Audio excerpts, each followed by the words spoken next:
Hey guys, welcome to the Aspect of Gaming qualifiers for the Road to Glory. This is, of course, the Riot Road to Glory casting this entire event today. I am Smite, and I'm joined by the lovely guys over at GameStar. Joining me right now at this very second is, of course, Chris. I'm sorry, what was your It's Crisis. Crisis. That's it, Crisis. Almost got it in the end, but there he is. He can Yeah. give himself a proper introduction because apparently I'm not very good at it. Hey everyone, great to be here. Great to be involved in the aspect of gaming qualifiers at the GIGA Net Cafe. Where is GIGA? Up in Auckland. So we are very excited to be bringing you streaming all through the day for this qualifier on the Road to Glory. And we're not wasting any time. We're moving straight into the champion select right now.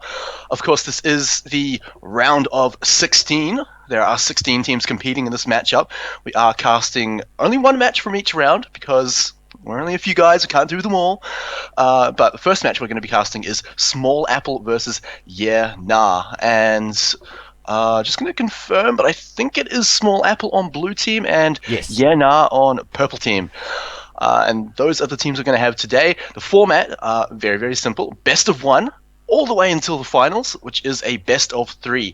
And if you've been living under a rock for the last few weeks and haven't paid attention to the right side at all, Road to Glory is the qualifier into the Oceanic Regional Finals. The winner of this Road to Glory tournament right now qualifies into the actual Road to Glory. This is just a qualifier. So the team that wins this moves into Road to Glory qualifier, where they'll be playing against teams from all across the Oceanic region, all from universities, all from internet cafes, and then the team that wins that tournament moves into the Oceanic Regional Finals. And of course, if you get second in the actual Road to Glory, then you face off against the second challenger team on the ladder, and the winner of that gets the very last spot in the Oceanic Regional. So there is a lot on the line here. Yeah, there's a huge amount going for these teams, and in fact, these qualifiers, as you pointed out, are going to be carrying on all over the Oceanic region. I know that tomorrow the Canberra qualifiers are taking place, and GameStar will be bringing those not on the AOG channel on Twitch, but on GameStar TV2. So keep your eyes open for when each of those qualifiers are happening. We're pretty certain that they will be covered by the various groups, including GameStar, and hopefully we'll be able to bring you some more on the APoG NZ Twitch channel as well. That said, Smite, we are well into the ban and pick phase. Absolutely, and just you have a look at the bands, and over on SmallApple, which is the blue team, just reminding you guys, you've got some very standard-looking bands. I mean, Braum, Alistair, Maokai, no surprises there. You see those all the time in solo queue. But you look over at the team YehNah, Riven, Aurelia, and Lucian.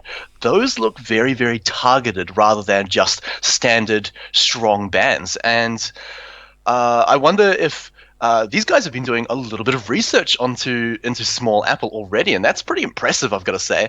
But SmallApple, they've responded by first picking into Morgana, and you see a lot of teams do this just because it's so safe. Morgana, it's not like Morgana does bad against any other support in the game, and she also counters so many of them, so it's always a very strong first pick.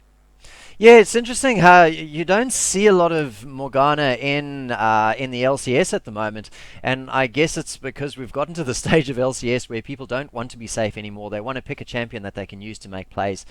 And hopefully we'll be able to see that. Now, unfortunately, we haven't been able to confirm that the teams in the order that they are in the lane order that they're in. So we can't say that Forever Together is actually the top laner. It looks like he may well be, though, Smite, because he's picked up those summoners, the TP and the Flash. So hopefully we'll be able to get some more obvious indications once we get into that 3-minute loading of exactly who's going to be going where.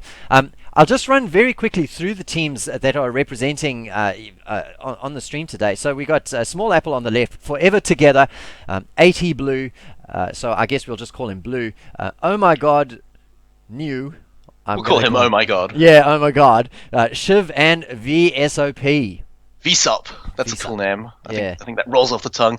And I'll bring to you guys YehNah. We've got Reawaken and carried, then Furzen, and then how it should have ended Superman. That's what that little abbreviation means. We'll just call him Superman, though. And then Kim Jong as the last pick player over on YehNah.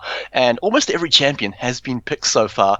And teams, they're looking at doing quite different things so far because you see over on YehNah, they've picked up Trist, which is a really standard pickup right now. Just such a strong late game phase, really not a weak laning phase by any means. Can definitely do fine.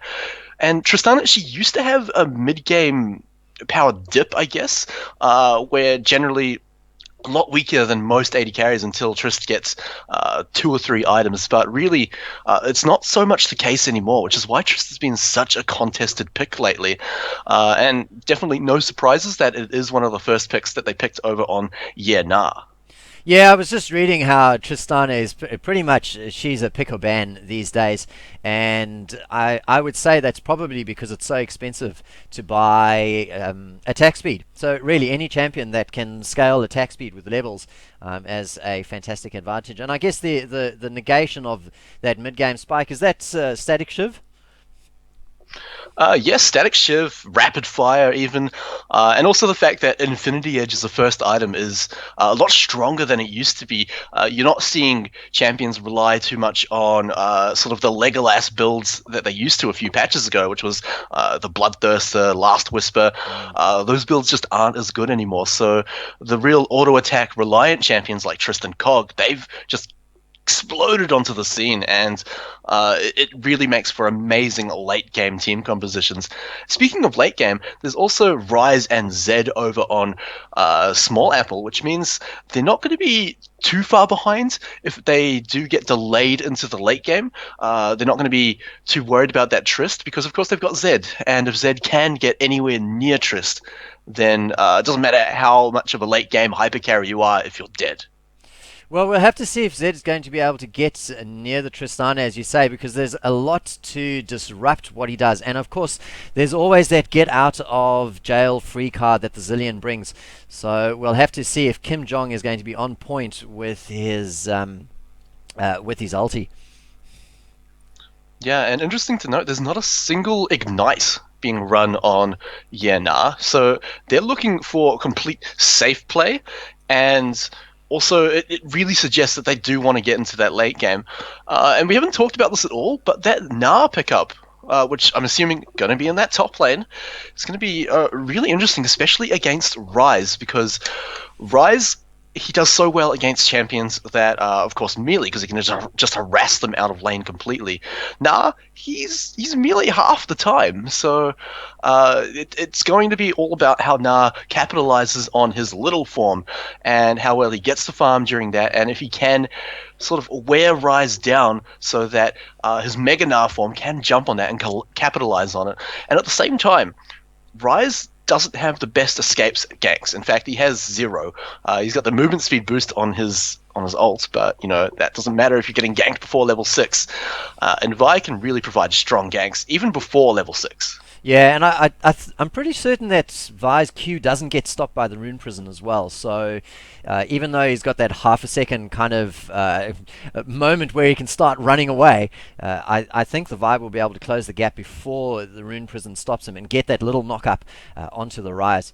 So it's all going to be depending on whether Carried is going to be able to get his Q into the right trajectory to take out Forever Together. I like the fact that we've got an Ignite on the Morgana to try and counteract Nami's sustain. It's going to be a question again of timing, and I can't wait for when bottom lane all-ins onto the Tristana to try and take him down. Yeah, because hitting that Dark Binding is also really important against Trist, because it, of course, locks out Rocket Jump, which is where about 95% of Trist's lane safety comes from. So if that's not available, and Corki is a great champion to capitalize on it, can Valkyrie right up to Trist, get right in there, and start bursting it down as soon as possible. And Nami, while she does have Aqua Prison, it's probably going to be Black Shielded out, and at least negated on one of the bot laners. Most likely Corki, who's going to be laying down the damage. And not to mention, once level 6 does happen, Morg can get right in there with that Soul Shackles and really go for the kill potential. If not on Trist, at least on Nami. All right, we're heading into the skin battle. So, Smite, it's probably we at GameStar we like to make a bit of a fuss about what skins people have bought. We consider it to be the first battle, and we never really compare to see whether the skins actually do end up giving a little bit of power to the team, because invariably whoever wins the skin battle, it has no reflection on who goes through to win the rest of the game itself. So, wow, that was an extremely quick loading phase there, and I don't think that I can pick a skin battle winner. I absolutely can. The intimidation coming out from the blue team. They've got Triumphant Rise and Victorious Elise. Both skins that you've got to prove yourself at least a decent player, I guess, to actually have. Triumphant Rise, if you don't know, you've got to win a Riot-sanctioned tournament to have that skin. Of course, it does include almost any tournament, including Gold and Under tournaments, but that Diamond border, it's got to be a pretty big tournament for Forever together to actually win to get that skin. And then, of course, Victorious Elise, Season 3 Gold or above. Whereas it's kind of just regular skins down on the red team. Oh, we got a level 1 going on. Reawaken has to put a point into his rocket jump first up at level 1 just to get himself out of the way. Now, I don't know whether that's really going to be much of a disadvantage, Smite. You find Tristaners sometimes avoid putting a point into explosive shot right at the start of the game to avoid pushing the lane. So we don't know whether that's what they want to do. But I do think, in general, I would say Tristaners start with a point in queue. It can really depend on the playstyle. If they're looking to go for a lot of harass in early game, and they aren't too worried about the shoving that's going to result from explosive shot, then yeah, by all means, go for that ability. But always so important to hold on to that first ability. Never level it up before you get to lane, because situations like that can happen all the time. And now we got something really interesting happening here. We've got all 5 members of SmallApple. They're grouped up, and they're looking to go for an invade right as this blue buff is going to spawn. And we're going to see another team battle. This time it's going to be a 5v3. Oh, the Dark Binding lands on Reawaken. Rune Prison misses, so he's had to get himself out of there once again. But that is a blue buff in the hands of the blue team, SmallApple. Yeah, and that's taking it off of Vi as well. And interesting to note, Carried, he's moving over to his own red buff. He's not going to steal that blue buff either. So if this is played out right, what Vsop can do is he can move straight over to his blue buff, and then his red buff is safe enough to take just a little bit later on. And that will give him a 3 buff start compared to just a single buff start. And that really sets a jungler behind. And that's so important on someone like Vi, who really relies on getting to level 6 as soon as possible. Alright, so we haven't really talked too much about that, the mid lane matchup. We've got Kim Jong on the Zillion, and he's going to be in that mid lane versus Shiv, dropping bombs onto the Z all game long, and possibly shoving his lane a little bit as well, depending on where Shiv lets those bombs explode onto his head. 3 minutes goes by, and really it's just too early to call anything at the moment. Yeah, absolutely. Although once that level 6 does happen, I feel like what's normally a very scary thing to go against on a Zed, Zillion's going to be fine because he's got his Chrono Shift ultimate, can simply throw that out, and if he's anywhere near his turret, he'll be fine. And that really negates a lot of power that Zed can hold over the enemy mid laner. However, it's going to allow Shiv to roam a little bit more, because he can just wave clear, move down to either the bot or the top lane, but he's got to make sure that Zillion is not following him, because there's nothing worse than getting all the way down to bot lane, getting a perfect gank off, and then suddenly the person you're about to kill has been chrono shifted.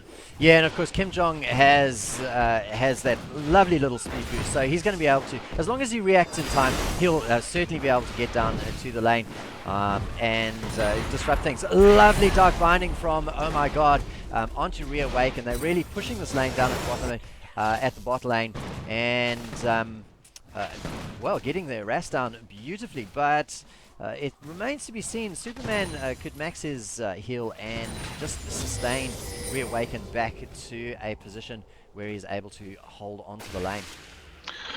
Even with that situation, though, we see maybe at least looking to find Vi. No, Vi's just going to be safe underneath the turret. Bringing it back to that top lane. Or Cocoon connecting in the mid lane, but nothing else is going to come of that. But yeah, bringing it back to the bot lane once again, you can already see by the creep score advantage that Corky's got, he's pretty safely ahead in this lane.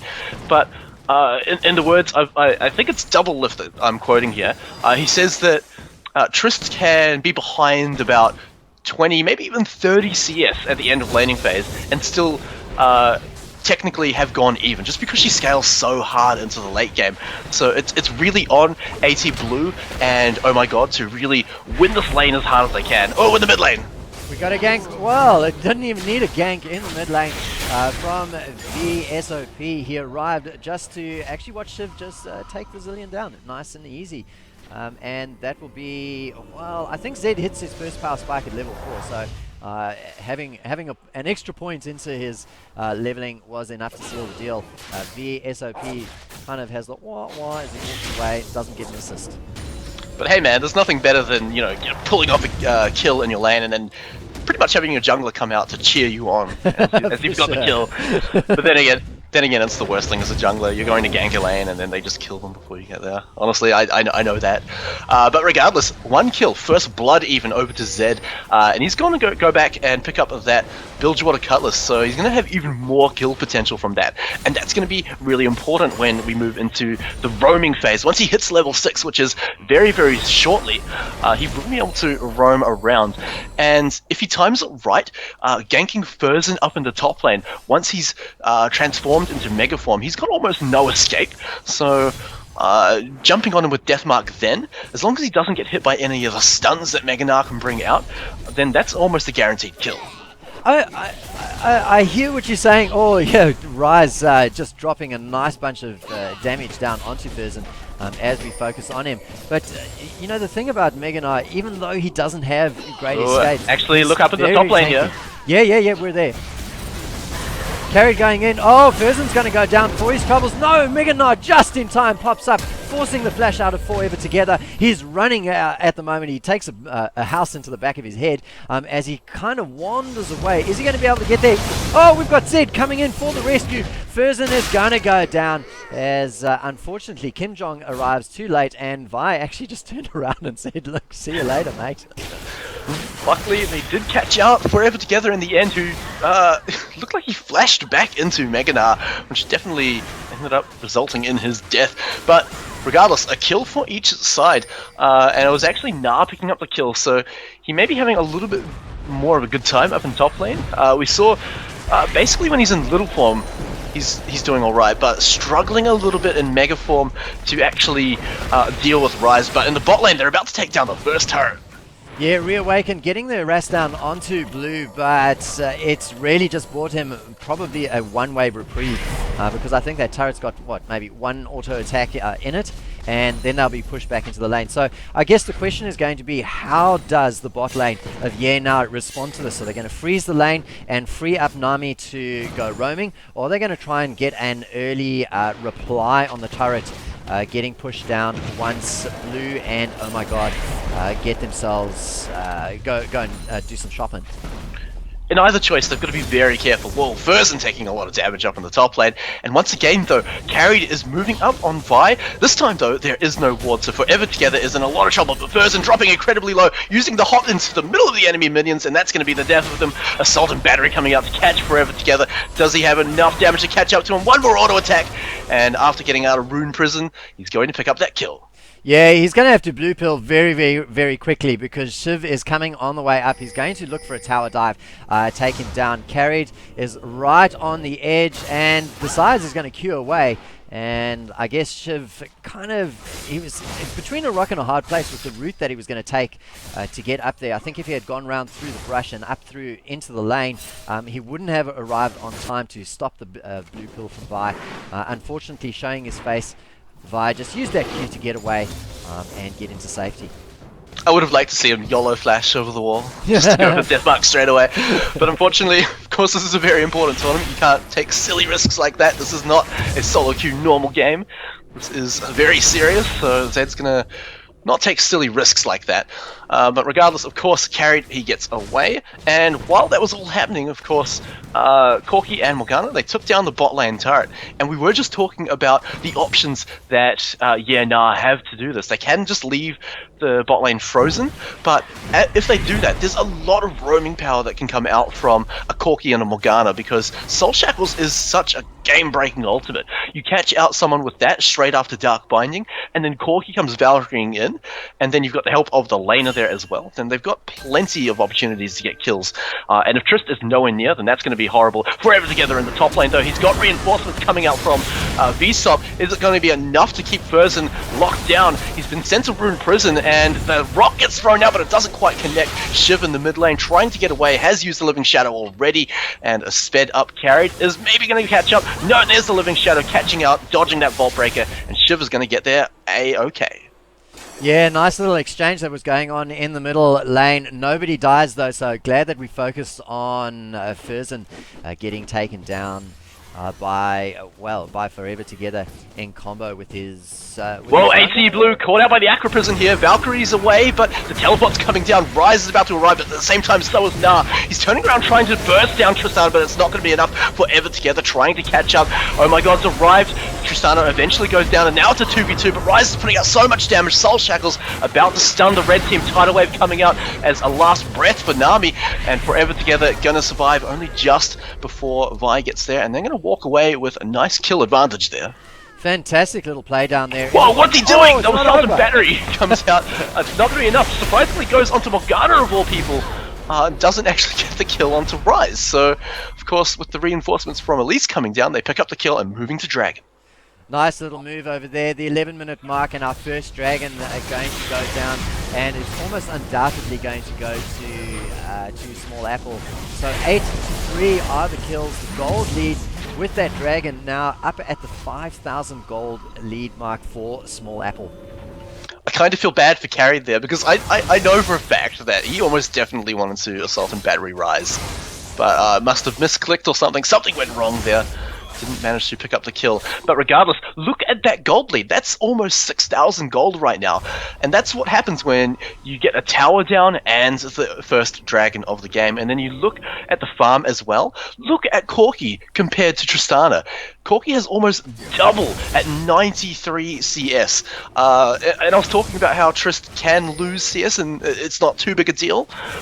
This is just too far behind. Yeah, it's a little bit too much. I guess the only lane that might have a little bit of hope, it's difficult to say that they have hope up in the top lane. Furzin has been bullying in the top lane and pushing it as much as he can, but he's been ganked too many times, I think, to really bring too much there. He gets pushed away by Blue, and oh my god, arrives, and that is Furzin. Oh, the death mark in the mid lane! Just delete Zillion off the map. Kim Jong not going to be existing in the mid lane no longer. He'll have to run back as soon as he can to defend that turret. Up in the top lane, we've seen a lane swap go on with Blue and oh my god. They've headed up to the top lane. Gonna have no problem dealing with Furzin, especially with Vsop arriving. Soul Shackles coming up the hop, getting him out of range of that, but Cocoon catches anyway, stuns him underneath the turret, and Vsop using that repel to get out of tower range.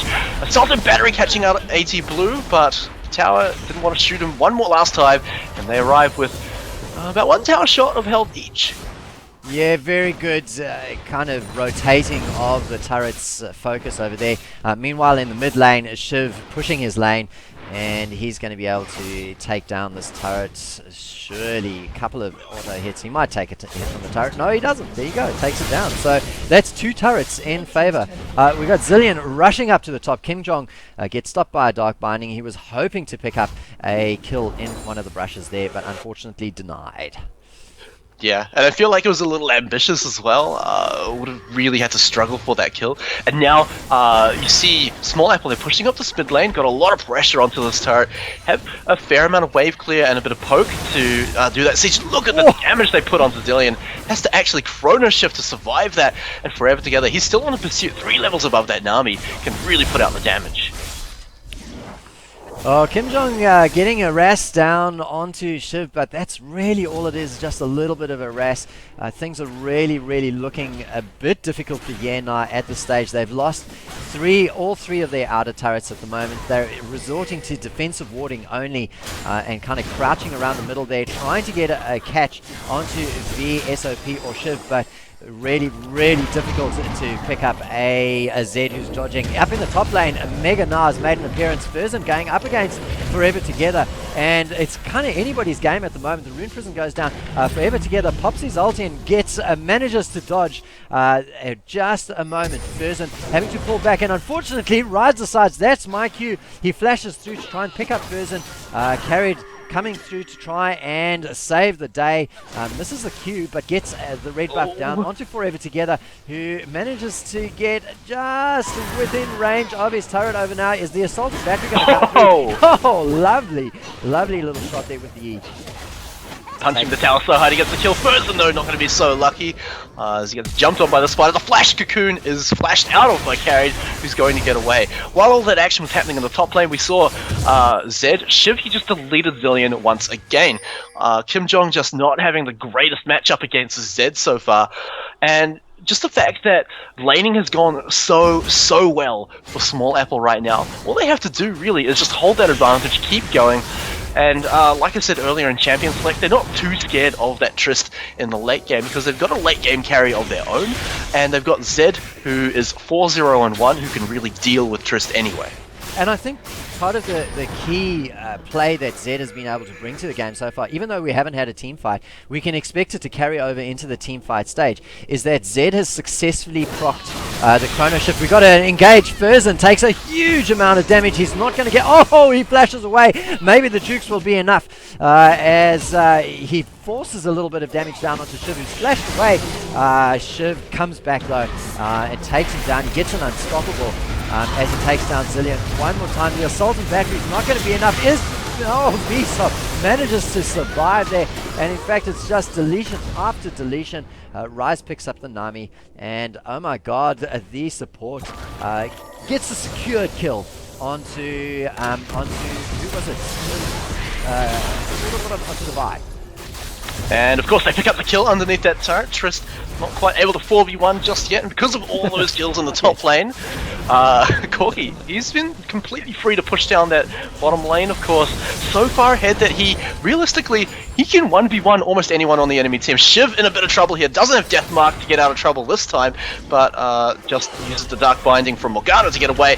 And wow, Rise, Forever Together found the kill onto Kim Jong, and Furzin's being a little bit closed on this time. He's the one doing the 4v1 this time, and Rune Prison is going to be the end of him there as they pick up the kill, double kill over onto Rise. Meanwhile, a good little bit of damage onto this bottom lane inhibitor turret from the solo Corki, who's now attracted 3 players to try and defend their turret. So as you pointed out, really such a threat in that lane, and quite comfortable to just stick around and keep pushing. And you've got to compare the items from the mid laners and what they also bring to team fights. You have a look at Zed. He's got Blade of the Ruin King, Last Whisper, Brutalizer. Doesn't matter who he targets. There's not even anyone that remotely tanky on YehNah anyway. He can actually deathmark anyone and it will result in a kill. And then you compare that to Zillion, who's struggling to even finish an item yet. He does bring a lot of utility in his ultimate. It definitely does save lives, but the fact that he's been forced to use it so often when Shiv engages on him, it's not really a factor in so many team fights. Yeah, he's really very far, and stacking a tier means he's only ever going to get a power spike very late in the game, and I'm not sure that they're going to be able to get to the late game. I'm not sure that they're going to be able to get to a full-on team fight the way things have been progressing. Corki's still absent from the push in the mid, and he's absolutely not needed. Yeah, at the same time, Shiv can just solo push that top lane, but he's looking to come around. I think he wants to make some plays, come in for the 4v5 tower dive. That's how far ahead these guys are that they're considering that. Kim Jong is set up for probably going to be the first target, really. He's really very low. And if you are a Zed and you want to make sure that nobody survives, you want to go in and prevent the Chrono Shift from coming in. Wow. No, he gets it. He gets a godlike by going in and picking up a double kill. The ownership onto Zillion's going to save him, but it is too little too late. Shiv might actually go down. Oh no! Oh! The heal comes through, but the shutdown goes down onto Zillion. He'll be happy with a little bit of shutdown gold, but really at this stage it's maybe too little too late. Look at that, so much vision over the wall with the bot. What is that? Sticks wards. Regardless, 3 for 1, so they're able to push down this inhibitor turret. Not even 20 minutes into the game though, so these death timers, they're not very long. They don't have that long to deal with this, but apparently the few seconds they have is all they need. As they are, no, they're not going to quite take it down. Don't have the minions just yet, and like I said, death timers are just not long enough. They can't wait for the next minion wave, and they're going to have to get out of there, but they're going to be completely happy with how that exchange went. Just going to say, everybody get ready to cheer forever together, because he's going to kill a pink sword, but he didn't. He just ran straight over it and booked it out of there. And well that he should have, because we had the YehNahs heading over and would surely have taken him out before he got that quick auto attack in. So YehNah pushing down through the middle. They're trying to kind of recover something from this game. Maybe get a push onto that mid lane before the SmallApples can respond and set themselves up there. But Shiv has fantastic wave clear. Yeah, as a Zed though, it's a little risky with his wave clear, especially when Shadow's not up. It's not the longest range, so he's got to be careful when he engages into that. Ooh, Cocoon just not hitting there. And but the dive now, behind him just missing too. SmallApple, they're going in though. They've almost caught Nami out there. The flash Vault Breaker not quite catching. Just going for an escape. Instead, Reawaken in a little bit of trouble here. Death Mark's available, so Shiv can go in if he wants to. Holding on to it, but Forever Together has found Zillion again. So no Chrono Shift available. Death Mark's going to pop. There it goes. And Soul Shacker's going to lock up at least Vi. Double kill catching onto Vi, and then the last kill taken out by Vsop, and honestly, Reawaken is just cowering in his base right now. He doesn't want to come out and deal with this. No, we got a second godlike going down onto the SmallApple team, this time onto their jungler. Elise doing a great job throughout. VSOP, that is, doing a great job throughout. We have the first inhibitor turret is going to get taken down, and in very short succession, an inhibitor as well. And I think the wave will just arrive onto that mid lane in time. Oh, Zillion, is he going to get away? He's chrono shifted.